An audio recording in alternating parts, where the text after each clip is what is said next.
A subscriber asked me to make a video on an emergency 2-week food supply.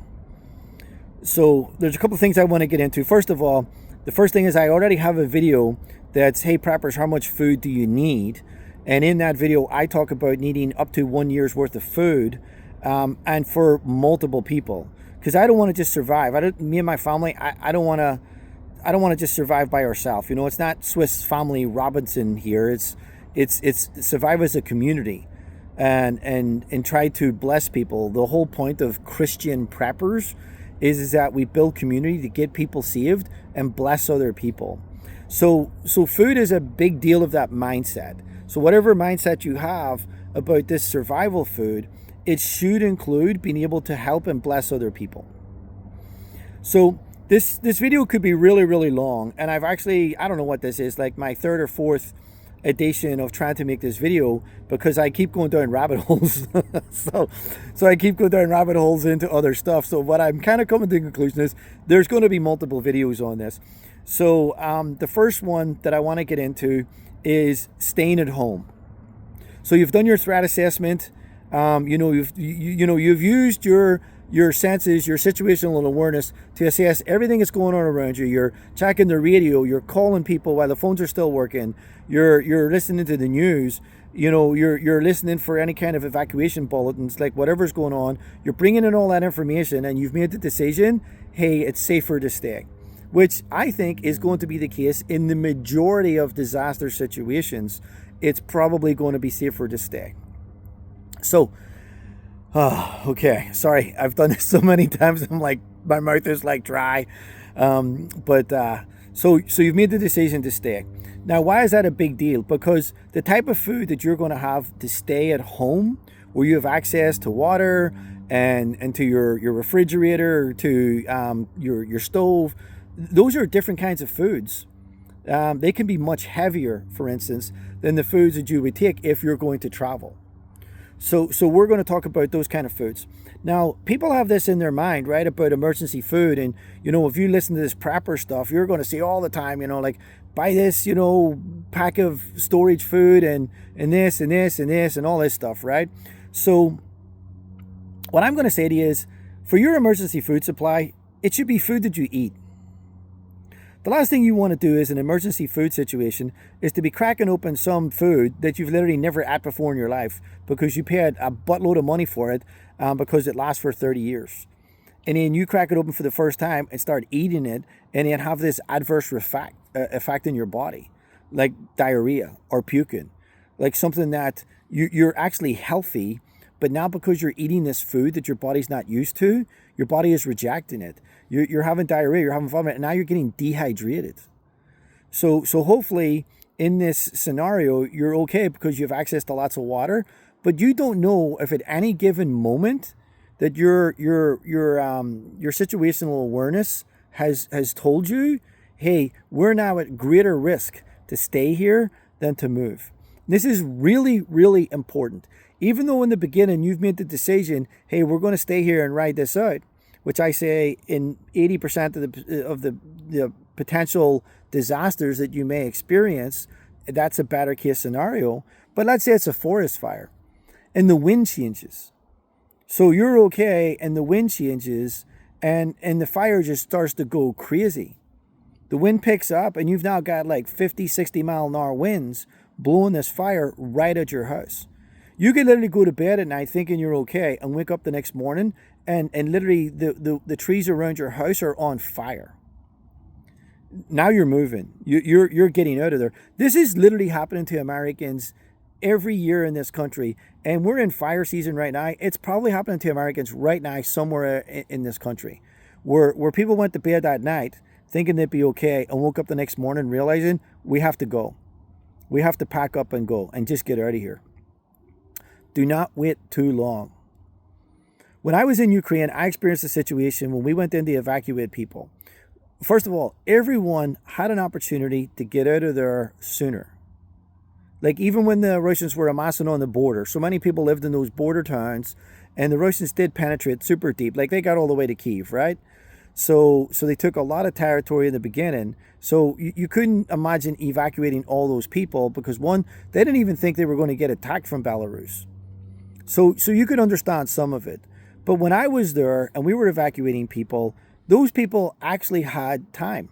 The front line was moving, and as the Russians started to gain an upper hand and they were moving closer and closer and closer, those people had an opportunity to leave, and they didn't. And this is a real thing. People will stay way too long for their property. People in this world are dying, I would say, every day over their property. And it was something that was really heartbreaking for me. When I was over there, I was heartbroken to learn about people that were literally dying because they wouldn't leave.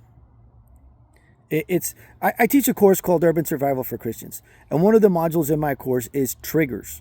It's say, hey, if we hear or see these things happening, that's a trigger to move. So what we're doing is we're looking for triggers. So the forest fire would be a perfect example. You're monitoring the winds and you're monitoring where is the fire in relation to my house. So right now I'm currently south of the fire and the winds are blowing west. So we're okay. There's no need. But you find out that the wind's now changing and is blowing south. That's a trigger. So now you're like thinking, okay, the winds are blowing the fire directly towards our home. We have to move. Now your threat assessment is telling you you're in greater danger to stay than you are to leave. Yet so many people stay. They stay and they lose their lives. They wait too long. They wait to the last second to figure out, okay, do we actually leave or what? You know, do we get our garden hoses out and all this kind of stuff? Listen, if the wind is blowing a fire at 60 miles an hour, your garden hose is going to do very little to nothing if you live in a wooded area. Here in the Pacific Northwest, we have trees everywhere. You know, so it's just not, in my opinion, it's not a rational risk. But yet we experienced in Ukraine lots of people that were passing away. And in this country as well. It's easy to pass judgment on another people, another culture, and you think, hey, this is all they've got. Well, I don't know about you, but like virtually everything I own is tied up in my house. You know, if I lose my house, then like that is a bad day for me.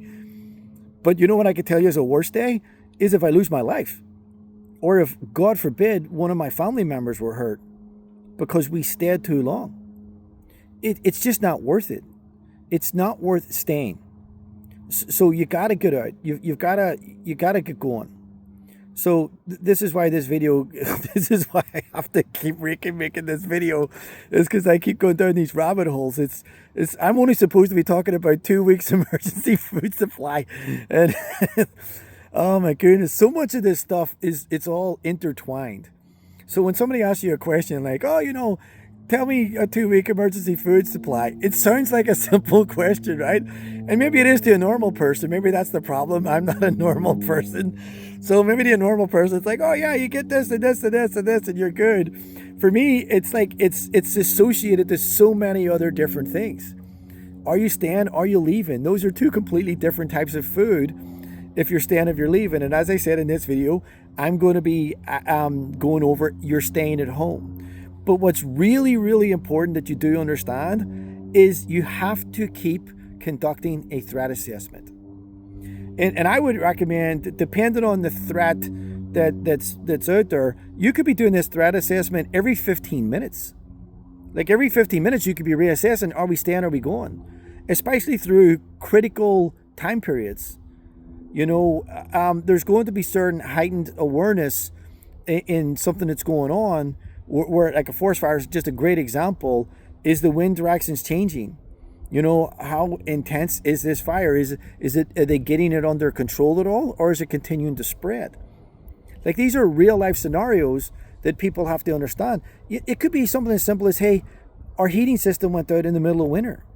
Or like what happened to a whole bunch of people down in Texas because their electricity grid failed. So now all of a sudden, like, people were literally expiring from the cold because they just weren't used to it. So that's a perfect scenario. Is like, if you're doing your threat assessment, you need to move. And that's a perfect example of waiting too long. Weather will kick your arse. It will kick your arse if you do not respect it, and you don't treat it with the respect that it deserves. It will hurt you. Cold weather, forest fires, those kind of things, you can't mess around with them. They get to dictate to you what your actions are. And stand to protect your stuff. It could be worse than costing you your life. It could cost one of your loved ones their lives. Leave your stuff. Too many people in Ukraine lost their lives because they stayed to protect their stuff. They stayed because they didn't know where to go. They didn't know what to do. You know, I remember one situation, we literally couldn't get a woman in the car because she wouldn't leave her goat. And it was kind of heartbreaking. As we drove away, the goat was running down the road after us. It was super bizarre, you know, and I'm sure she loved that creature, and it clearly loved her. But we have to make hard decisions when life is at risk. So have this in mind. So now that I've got that out of the way, okay, we can start getting back into the food. So, oh wow, it's only 11 minutes into the video. All right, so high calorie food.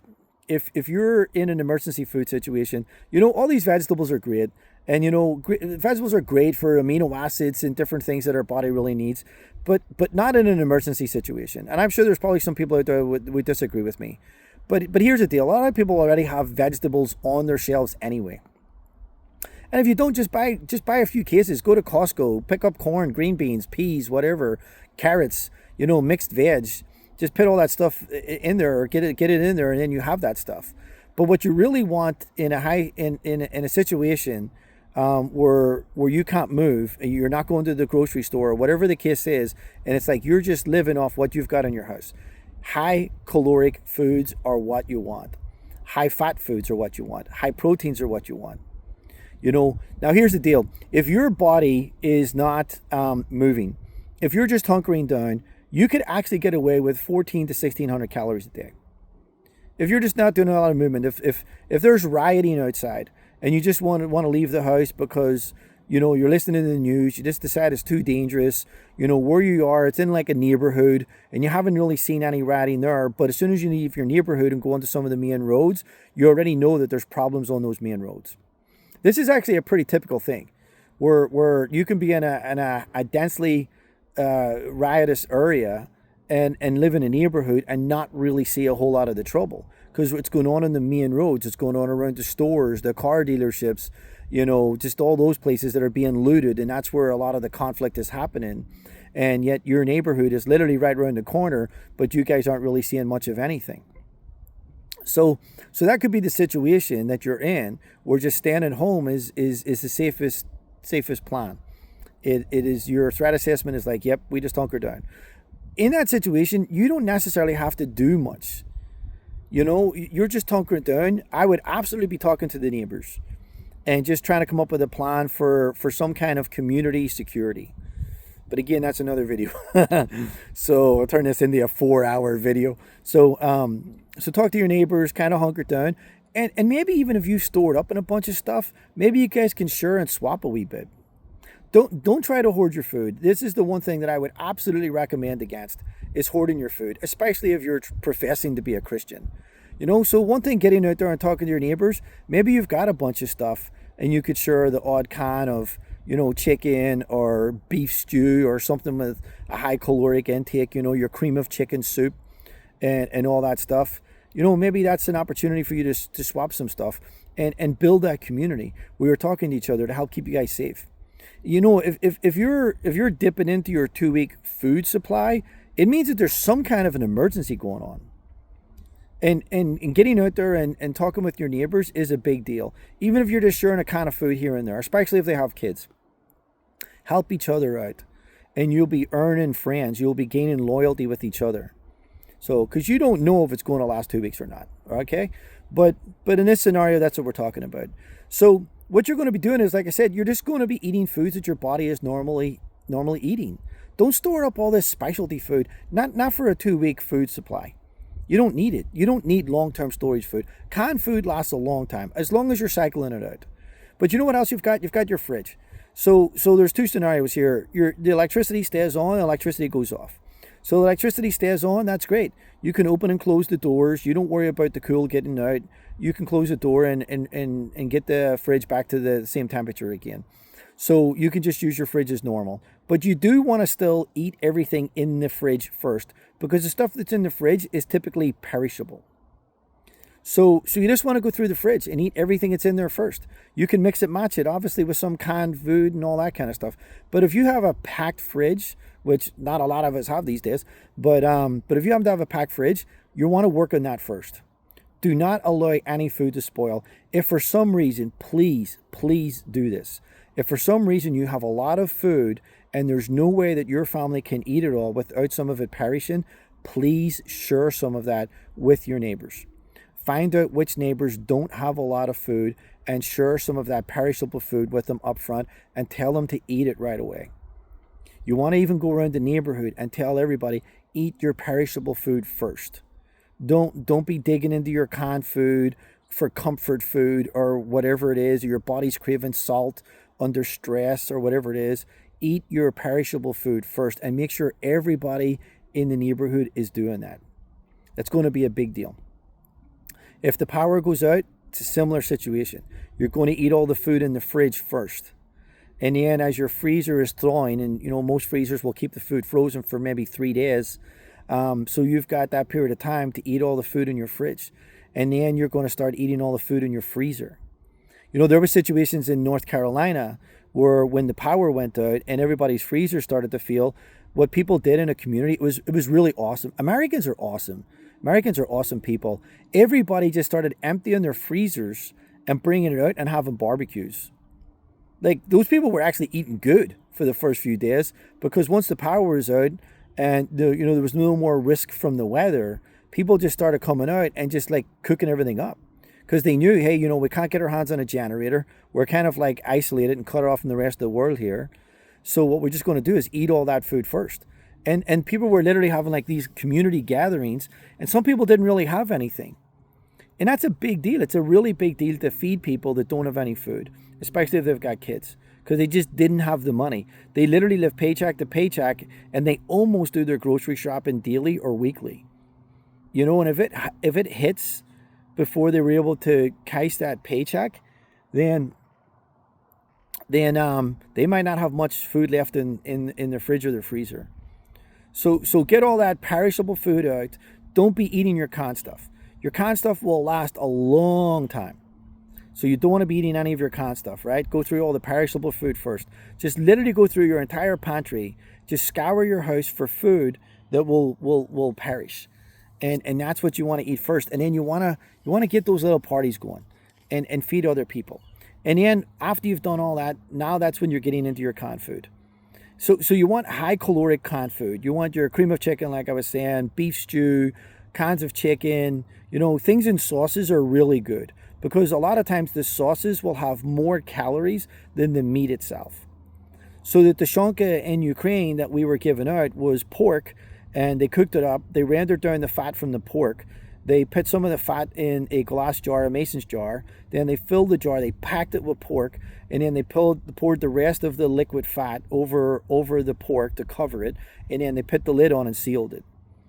We brought hundreds of these jars of tushonka into people in Ukraine, because it's such a high fat, high protein food, and it's really, really important. You don't need all these vegetables. They're so slight in calories.